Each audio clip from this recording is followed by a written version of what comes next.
Have you ever been asked, why are you still single? I get that question all the time. What does that even mean? How do you even answer it? Should you answer it? Let's jump into this vlog and see how.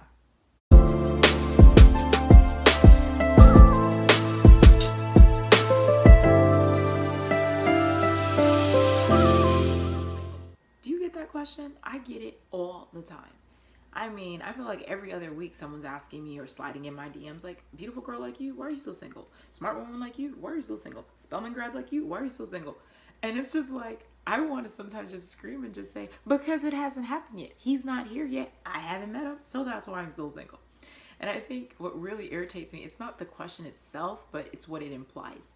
And what is it saying? It's almost as if you're hearing, what are you lacking? What haven't you been doing? What's wrong with you? Why hasn't someone identified this gem that you supposedly are and snatched you up by now? And so then that can lead you down the path of just deep introspection as to, well, maybe it's me. What have I done? What am I not doing? How can I fix myself? I'm the common denominator. Pause on all that. The questions, I'm telling y'all, will never stop. You can meet someone, then the very next day it's like, well, so you guys serious? So what's happening? So is there a commitment? Is it official? When are you guys gonna get engaged? You get engaged. So when's the wedding date? Have you said it? What's going on? You get married. The kids? Where the kids coming? Are they? You guys are family planning, right? And so if you live life in the lens of everyone's questions, you're gonna drive yourself nuts. So what I've chosen to do instead is when I'm asked that question, it just depends on the mood I'm in. Sometimes I'll just be like, oh, I just haven't met him yet. And other times I'm like, I don't know. I'm out here. I don't know where he's at. And then other times I'm just like, I have no idea. Because I know I'm amazing. So I have no idea. We'll see. Do you know anybody? And that's the other thing I like to do, that retort, because a lot of times they're like, oh no, yeah, nobody that I'd want to introduce you to. So then why are you asking me and you have no solution to my issue, quote unquote? And that's the thing, being single is not an issue. It's not a disease. It's not a condition that you need to fix, that you need to find a remedy for. There's nothing wrong with it. It's actually one of the most amazing times in your life. And I love it because it's allowed me to get to know me, to spend time with God, to be selfish and just full of me and him. And the thing is, when you get married, you never get that again, because it's completely now having to think of someone else and someone else's needs and their concerns and being sympathetic and empathetic and kind and gentle and considerate. When it's just me, I can do what I want, when I want, how I want. I take care of my Shelby, my little puppy, but that's it. When you become a parent, you're never going to get this time again unless you go through some type of painful life interruption like I did.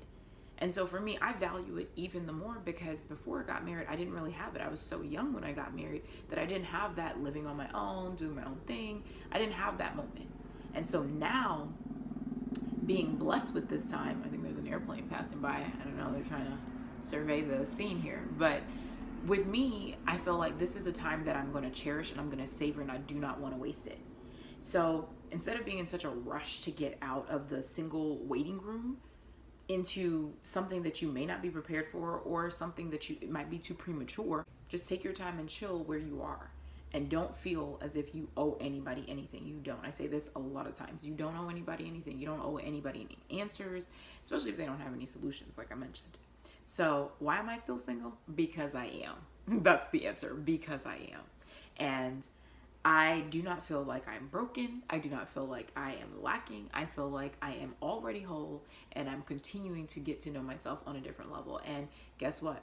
When and if, that's a whole nother video, because I don't know that it's guaranteed that we're all supposed to get married and all that kind of stuff. I think if you have a heart for it and you have a desire for it, you can put it before God. But at the end of the day, his will be done. That's the space I'm at. And and it took a while to get there, to be honest. But I'm finally at that space like, Lord, your will be done. I would love to get married again. I would love to have a family of my own, but your will be done. I'm not going to chase after someone, and I'm definitely not going to just attach myself to someone that's not for me. So, I mean, those are my thoughts. I'd love to hear yours. Definitely let me know below. Do you get that question? How do you respond? Or anything else that you want to discuss on this topic? This month, I'm going to be doing an entire series on love, sex, and relationships. So questions like this and other topics along that theme are going to be done. And so I am so excited to dig into that, because who doesn't like to talk about that? Love, sex, relationships, so much drama, but also so much truth within that. So subscribe, like, comment, do all of that. You know what to do. Turn on that bell, share it with your friends, and let's do life together. Bye, y'all.